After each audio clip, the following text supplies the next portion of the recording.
2 questions for this installment of Walkin with Brandon. I try to get these walks in between gym days. It's cold out here. My feet are freezing. I don't know how long I can do this. Should have worn some better socks. So I got 2 questions I'm going to tackle here. I'm going to try to do it quickly so my hand doesn't freeze to death. Number 1, a gentleman asked about sales scripts. Number 2, another gentleman asked about camping lists and camping gear. So I'm going to take those 2 in turn. The first you're likely to be more interested in. So, number 1, sales scripts. So there are a variety of things that you can do in your sales process to make it more persuasive. When people say, I need sales scripts, what they really mean to say is, I need something that'll help make folks buy more from me more often and at higher prices. That's the goal, okay? To have the largest transaction size, the highest ethical charge rate, to have the optimal close rate, not the highest close rate, optimal close rate.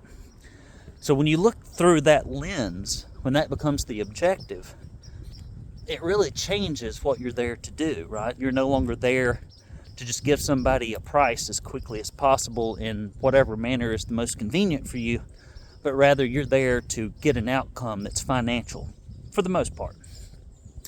Scripts, or what you say verbally, is only a small part of the sales process. And there's a saying in marketing that good marketing, good advertising is just salesmanship in print. It's what a persuasive person would say if they were sitting kneecap to kneecap with someone and if they were making an argument on why they should buy this or that service. Switch hands here because this one's frozen. Nothing but sacrifice for Walkin with Brandon, especially up here on the mountain this time of year. So, it's just one part. And scripts can be used in a number of different ways and at a number of different times, rather. So the first script you're going to use is the call intake script. How you answer the phone, those first few sentences out of your mouth, really make a difference. For example, you might answer the phone, thank you for calling Brandon Lewis Painting, where we have background check painters you can trust in the area's tightest ironclad warranty. This is Susie, how may I help you? That's a lot better than grunting, yeah, I'm here, hello, Brandon's painting, which is how most painters answer the phone. That's about how they answer the phone. How you ask people questions, the information you relay to them before you even go see them to set the tone of what's going to go on, right? When I think about scripts, I think about things that are said verbally, okay? But an email can be a script or a template, a text message, your sales presentation, your company story, your consumer buyer guide. It's all just marketing, right? All the way down to your name tag. It's just marketing, okay? So how you talk to people on the phone really matters. If you really want to see somebody who does a good job of this, call up your area's best plastic surgeon and go in and talk to them about a procedure. See all the hoops. See everything that they walk you through. See how they talk to you during your case study appointment and probably a callback appointment. These are things that are not done in a cavalier fashion. They're not done differently. They're based on a standard of outcomes. So that call script is really important because it sets the tone for things. And the other script that you're going to need is what I refer to as your overview script. And that's what happens the first 7 minutes that you're at the appointment, where you talk to the client about what's going to happen while you're there. You future pace the outcomes and you get their commitment. That's another script. Okay, this is what we're going to do today. Here's why we're going to do it this way. This is the kind of attention I need. This is the time commitment. At the end of this time, I'm going to give you a detailed printed proposal on the spot. I'm going to walk you through it line item by line item and answer any questions you might have. And if you want to get on the production schedule, we'll take a deposit and have you sign the contract, and that'll save your spot in the queue. Does that sound good to you? Okay, let's get going. Now, not everybody takes deposits. I'm not recommending that you do. Some people do. I never did. but I can see arguments for both sides of it. There are two other scripts. I would say the presentation of the actual estimate is its own script. And then you have frequent objections. If somebody objects based on price, objects based on some kind of recurring reason, you need to write that question down, that objection down, and you need to formulate your very best reply, and it needs to be in writing. Now, should you stumble through scripts like a robot? No. But if you know the material well enough, you'll get basically the effect of the script without it being scripted, without it feeling weird or awkward. Okay? The thing about practicing something over and over again, like scales on a guitar, is that it starts off mechanical and then it turns into something that's natural and adaptive, which is what you want. Another script is your company story.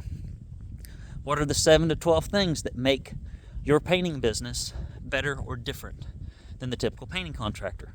And it needs to align with the things that we know based on research consumers of professional painting services want. And then you need the I gotta think about it script.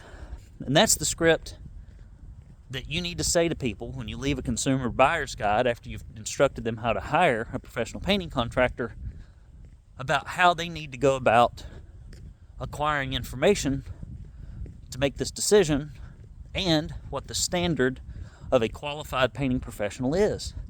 That's an important script. If you don't have that, they may buy for the wrong reasons and not even know it. I'm changing colors here. It's getting so dark. All right. Camping gears and lists. I had a member ask me, said, do you have a camping list you could email me? And I did. And if you've got questions you want answered on Walkin With Brandon, just email them. Brandon@paintersacademy.com, Brandon@paintersacademy.com, or post them in the comments section below this video. And don't forget the Painting Profit Summit. When you look at this, it'll probably be about 60 days away. It's our 8th annual. It'll be a gathering of some of the most successful painting contractors in the world. You don't want to miss it. Go to paintingprofitsummit.com to get your details. See, I'm even risking being ran over out here to bring this to you. It's very important. Camping lists. So, the best advice I ever got on how to put together a camping list, or even how to go about packing for a backpacking trip, or anything like that, was from my father-in-law, who is an avid camper, just like I am, an avid hiker. We just actually hiked a small piece of the Cumberland Trail this last weekend. And by the way, I hope you had a great Thanksgiving. He said, what you want to do is you want to think about your camping list like you think about your house. You got your living room. Where are you going to sit? Do you need a little table to keep your stuff on? What are you going to do for entertainment? Your bathroom. How are you going to use the bathroom? How are you going to stay clean and comfortable? And then you need to think about your kitchen. And then you need to think about your closet. I thought that is pretty darn good. Your bathroom, your kitchen, your living room, and your closet. And that's how you put your list together. Okay? And then, of course, when you go camping, you've got additional things that you normally don't have to contend with. Heat and electricity and water. You have to bring your own, right? You can't just plug it into the wall. And so that means that you may have to have energy sources or tools that help you gather those while you're out in the woods. So if you're putting together a camping list, that's the way to do it. And I believe you should have one for backpacking, and I believe you should have one if you're car camping. And I just print that puppy off. You make it once, and you use it over and over again. Over and over again. So you can leave in a heartbeat. And you can leave with the confidence of knowing you've got everything you need, or you'll know immediately what you need to get on the way out. Now, why would I apply something that rigid and inflexible to something as fun and spontaneous as camping? Because it makes the camping better. I can spend more time doing the thing that I want to do and not the thing that I don't want to do, which is to try to remember everything I need.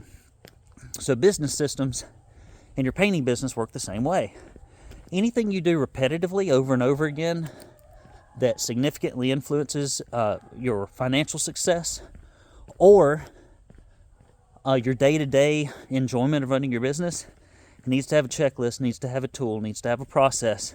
You may think you're saving time by avoiding all that, but I ain't seen that happen yet. All right, guys. I hope you're preparing for a very Merry Christmas. I hope to get another one of these in before the Yuletide season. Brandon Lewis here with the Painters Academy. If you need help, just email Brandon at paintersacademy.com. I'd be happy to set up a call with you. I hope to see you at the Painting Profit Summit. And please do hit the subscribe button. We're running out of light over here, people.